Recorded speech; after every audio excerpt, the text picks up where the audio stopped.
Hey folks, welcome to today's video where we're diving into all the nuances around food timing to optimize your ability to give it all in your workouts and maximize your results in the long term. So before we dive in, there are two questions that you will ask yourself that will offer four different solutions. Number one, what type of workout are you doing? Are you doing a cardio workout? Are you doing a strength workout, a HIIT workout? Second question, what time of the day are you going to work out?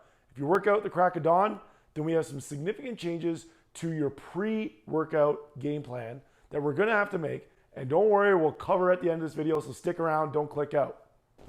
All right, before we go into the details of nutrient timing, I think it's important to have my PSA moment and really keep in mind where you are and where the order of priorities nutrient timing is with regards to changing your body composition. So as you can see from this figure, the answer is a distant third place, behind calorie balance and macronutrient amounts.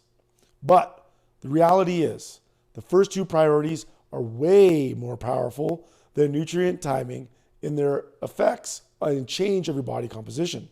So any deviation up or down from your optimal calorie balance for you based on your goals and where you are today can literally make or break a diet success. But a deviation from optimal timing will only have at most a small effect on the results of your program. So as long as you get your calories and macros right, timing is a much smaller concern, responsible for as little as 10% or as much as 20%. But people still want to geek out on it. So before we jump into the four scenarios of meal timing around your workouts, it's helpful to consider and reflect on where you are today in your health and fitness journey. So do you have a very busy schedule and a modest, i.e. realistic body composition goal? Then chances are that meal timing may in fact cause more trouble and headache than it's really worth. But if you already have the skills around weighing and measuring your food, and you know all there is about calories and proteins and carbs and fats that you're currently eating, and you can make the time to eat around your schedule, or you're involved in an ultra competitive sport, then that 10% enhancement is absolutely well worth the effort. To start, it's important to define what the three different types of workouts you can do. Number one, resistance training being defined here as any weightlifting session with an absence of crazy high intensity work. While I will concede like a max effort deadlift or squat day is intense, we aren't going to consider it HIIT or glycolytic work here. So when I say HIIT or glycolytic, I'm referring to like an intense CrossFit or assault bike sprints, or really any hard workout where your heart rate is maxed out throughout the session. My second PSA warning is if you're doing a properly designed program, you have a clear distinction between cardio, resistance, or HIIT. Now, if done properly, you can definitely mix in some glycolytic work with resistance training. But the key is to limit the amount of time you're doing that crazy HIIT work. What I've learned over the years is people tend to do too much too soon, which can lead to overtraining, injuries, or a best case scenario, it will create a plateau in your results. All right, scenario number one, your meal prior to a resistance training session. So for a resistance training session, you'll want to eat 2 to 3 hours prior to the session. We know that when we have a lot of food in the gut, we rush more blood flow to the digestive organs to help digest the food. We don't want to limit blood flow to the arms and legs and core by pulling blood flow away from them to digest the food. So if we pull blood flow away from the extremities, we will hurt your performance in the resistance training session. So you'll want to eat a meal that's balanced in protein, carbs, and fats. Ideally, these are clean, unprocessed, whole foods. At this point, I think we need to talk about the invisible elephant in the room, gastric emptying. Boring, I know, but we got to do it. This is the time it takes for foods to be broken down in the stomach and then shuttled into the small intestine. This is very important because other than alcohol, the stomach doesn't really absorb anything. Thus, the energy you'll be receiving from your food for your workout will not happen until it exits the stomach. So with that said, depending on the food composition, we can generally say that it will take 3 to 4 hours to fully digest and get the majority of the energy from the food into the body for use. Knowing that will provide some context for the next pre-workout meal and everything that we talk about. So 30 to 60 minutes prior to training, we can have some BCAAs and perhaps even a light piece of fruit to get a light dose of sugar into the bloodstream to get the body used to and wanting to burn sugar as a fuel source. The key in your pre-workout meal is to finish this eating window 30 to 60 minutes before training session. So don't start eating or feeding 30 minutes right before, right? Now, so this is gonna be different for everyone, so play around with what works for you. The goal here is to ensure that you are adequately topped off in two places to be able to aggressively hit your training session. First place is you want to top up your liver glycogen, and then second place is you want to top up your muscle glycogen. All right, this brings us to scenario number 2, glycolytic, AKA HIIT training. So your pre-workout meal, there are two basic things to consider for your pre-workout meal. Number 1, timing. You're gonna eat this 4 hours prior to the training session. So I know you're already thinking, but Dan, I train at 5 or 6 a.m. I'm not gonna wake up at 1 or 2 in the morning. Don't worry, I got you. We'll cover the early morning training session at the end here. So 4 hours prior to your workout is the first big difference between the first scenario and HIIT work, because HIIT work can really dig into your central nervous system. And the last thing you want is anything sitting in your stomach sloshing around there as you hammer off burpees in a salt bike. Trust me. Second thing to consider is keeping that fat and fiber low in this meal, because both of those will slow down the digestion rate, and we want to ideally have an empty stomach for our training session. So pre-workout carb. Glycolytic work is all driven by carbs, aka sugar. So while we topped up both your muscle and liver glycogen stores with your pre-workout meal, now we want to also ensure that you have some free sugar floating around your bloodstream for the crazy work you're about to do. So consider adding in some light fruit here, like a banana or an apple. All right, 30 minutes post-workout. The premise here is that the same as the resistance training example, except because we did some hard central nervous driving high intensity work, that cortisol spike is, in theory, going to be a lot larger. So we need to blunt that again with a protein and carbohydrate drink. The big difference is we're going to start at a 2-to-1 carb to protein ratio and consider going up to 3 or even 4-to-1 if you consider yourself an advanced level athlete and you are definitely feeling the effects after your workout. So again, same as before, start your protein about 20 to 40 grams, taking into account your daily protein intake, and then use this multiplier for your carbs. So 1 hour post-workout. The first change you'll notice from the previous example is really getting your meal in after only 1 hour. Get in whole foods, balanced meal of protein, carbs, and fats. This will really establish the base of your final recovery stage from your workout. And the deeper you go into your central nervous system, the more time we're going to need to fully recover post-workout. Make sure to get in the remaining carbohydrates and proteins and fats that you need for the day-to-day of your caloric goal. Remember, hitting your calorie goals and macro goals are going to be way more important in the short and definitely long-term run when it comes to recovery and body composition goals. All right, so this brings us to our third scenario: how to eat around your cardio sessions, aka the oxidative workout.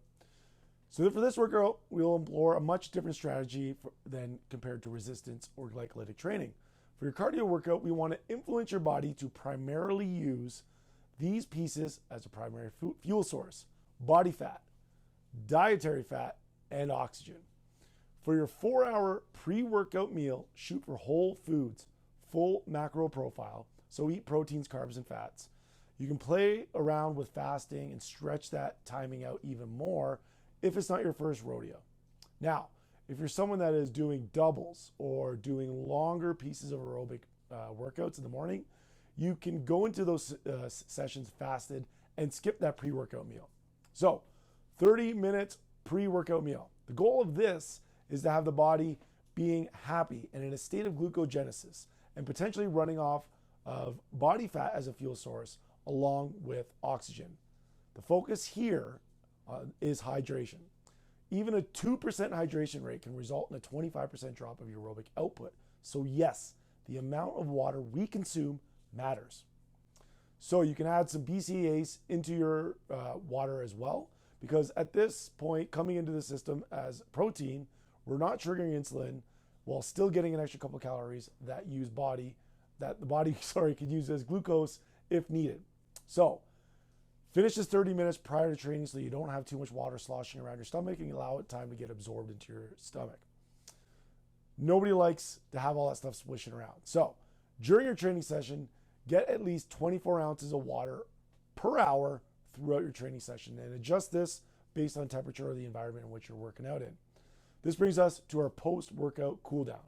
Cool down sessions are fantastic and helpful to begin the process of getting back into the parasympathetic state to get the blood flow back to the digestive organs. Methods such as deep breathing, stretching are a great place to start.